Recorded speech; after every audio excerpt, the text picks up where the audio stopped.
Fantasy football owners, rejoice. It's a new era for the Atlanta Falcons. Not only a new head coach, but now a new, real legit quarterback. Kirk Cousins signing with the Falcons. But what does that mean for all of the skilled players that you care about? We're going to break it down. This is one of those perfect landing spots. This is a team that, as new coach Raheem Morris said, just needed a quarterback. They got one, prolific passer in Kirk Cousins. We know about him, but let's talk about the impact. What do you think it's going to mean for their top players? So, Chris, let's start with the number one receiver there, Drake London. Is this going to be as huge of a help to him as we think it's going to be? It has to be, right? I mean, this is the biggest kind of upgrade you can get almost. I mean, outside of course, like a Patrick Mahomes, but that was never going to happen, of course. Going from some of the worst quarterback play we've seen in the last couple of years. I mean, Marcus Mariota, Taylor Heineke, Desmond Ridder, he has played with legitimately some of the worst quarterbacks that has taken the field in the NFL. And now he gets Kirk Cousins, who has supported fantasy wide receivers everywhere he played. Back when he played for Washington, of course with Minnesota. Remember, even before Justin Jefferson, Adam Thielen was a fantasy stud thanks to Kirk Cousins. So I think this has to be great for Drake London. Drake London is a fantastic player. He's just been held back by his quarterback play and probably his head coach. But now both of those have been fixed. You got to love Drake London in 2024. Yeah, I mean, barring injury to any of these key players, hopefully Cousins is all good to go, and London has been healthy his first two seasons. There's almost no chance he doesn't get his first 1,000-yard season, but let's go beyond that. What's realistic for him? 1,300 yards? 1,400?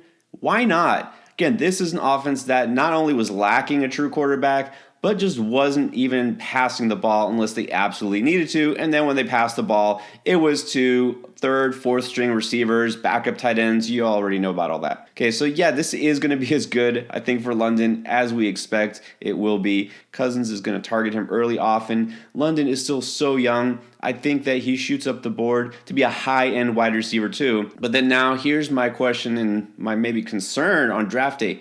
Is London going to be a little too pricey? Do you think people are going to overvalue him? I don't think so. I think people, because he hasn't been, great the last 2 years, I think people are still a little hesitant about him. I'm sure we'll see his draft price go up, but I don't think it'll go up to the point where I'm, nervous to take him. So I think Drake London's going to still be a great value this year.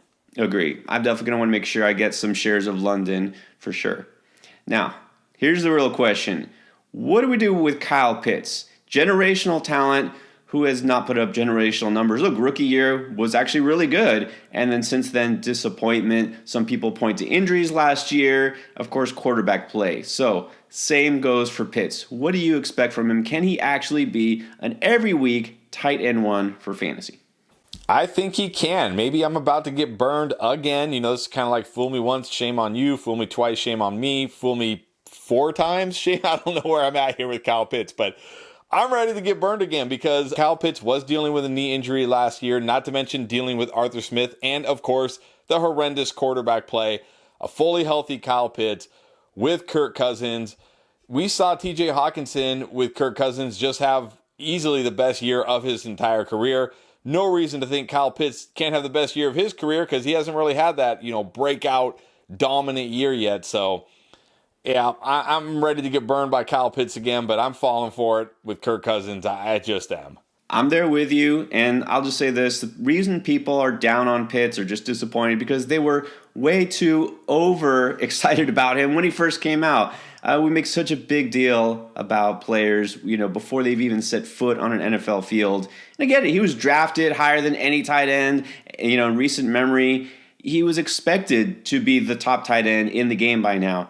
But he's still super young, and again, he's dealt with all the same thing. Desmond Ridder, Marcus Mariota, Taylor Heineke, but also injuries have played a part. Now, I don't know that I expect him to be a number one tight end overall just because he's got Kirk Cousins, but I totally am fine with taking him as a top 10 tight end for sure. Top 5, I think that's kind of where I'm at. Maybe he's a top 5 tight end. There's probably 5 tight ends I like a little bit better him, but I'm going to have him in some of my leagues. With Pitts, really the only question is Are they going to use him the way they should be using him? Well, Jonnu Smith isn't there anymore. Arthur Smith isn't there anymore. And I think that really was a bigger part of it than we want to admit. So, yeah, I'm there on Kyle Pitts being a number one tight end for fantasy. And then the Falcons player that's going to be drafted higher than all of these guys for fantasy is the running back, Bijan Robinson. You might not think this would have as big an effect on him, but it definitely will. So, does Bijan's stock rise or fall with a new, more pass-heavy offense? I think it's got to rise. I mean, yeah, it might be a more pass-heavy offense, but it's also going to be a better, more efficient offense that's going to give him more opportunities to score. And teams can't just, stack the box and say, hey, go ahead and try to beat us, Desmond Ridder. Not to mention Bijan Robinson, one of the best pass-catching backs in the NFL already. I think now we see him have a monster year on the ground. I said when he was drafted, I think he's capable of being the first running back in NFL history to go over 1,500 rushing yards and 1,000 receiving yards. I really think he could do it. Will it be this year? I don't know, but I think he has that kind of potential. And with Kirk Cousins under center, we could see it this year. I think Bijan Robinson easily a first-round draft pick in fantasy and easily a top 3, top 2 running back, across the board. Well, where I'm at with Bijan, now that Cousins is the QB in Atlanta, is pretty much the same. And that's to say, I still think he's a first-round pick. I still think he's one of the top 5 running backs in fantasy. And I'm not really changing him in my rankings anywhere. The only thing I think is that might change is the fact that he probably won't catch quite as many passes because Kirk Cousins isn't really a check down, dump off kind of passer. He likes to air it out. He'll fit it into those tight windows, try to make his receiver make those contested catches. And so I don't know that Bijan Robinson's going to catch as many passes as like a Breece Hall, or maybe even a Kyren Williams. And that's okay because his touchdown total should definitely go up in a much better offense. Like you said, he should be much more efficient running the ball. I would hope that Raheem Morris would know better to actually give Bijan the ball. And I don't see Tyler Algier splitting carries with him. And a lot of that kind of depends on the defense. A lot remains to be seen there if they can actually keep leads and maybe even take leads at times. Bijan, to me, really, I think he's still a stud. He's still one of the best running backs in the league. Still a first-round pick. Now, finally, what about the man himself, Captain Kirk? Is he somebody you're going to have as your starting quarterback for fantasy? I don't think so. I think this is actually not as good for Kirk Cousins in fantasy because he's going from an offense that is an extremely pass-heavy offense. Kevin O'Connell, a former QB, wants to throw the ball. Minnesota's been one of the pass-heaviest offenses the last 2 years. Even when Kirk Cousins was hurt, with Nick Mullins, they were still throwing the ball a ton. That's just what Kevin O'Connell wants to do. I think Raheem Morris is going to want to run a more balanced offense. So we may see a more efficient Kirk Cousins in real life, but I don't know if that's great for fantasy because he may not put up those huge numbers, 4,500, 5,000 passing yards, 35 plus touchdowns because he may not need to. So I think Kirk Cousins, it'll be good for him in real life. I think it'll be great for the Falcons. I think it's great for the skill players around him. I don't know if it's quite as good for Kirk Cousins in fantasy as it was in Minnesota, though. Yeah, Cousins isn't really a guy, and that includes the last couple of years, to be honest, in Minnesota, that I viewed as my starting quarterback in fantasy because so reliant on volume. And look, he got it at times, but sometimes when he's down, he's down.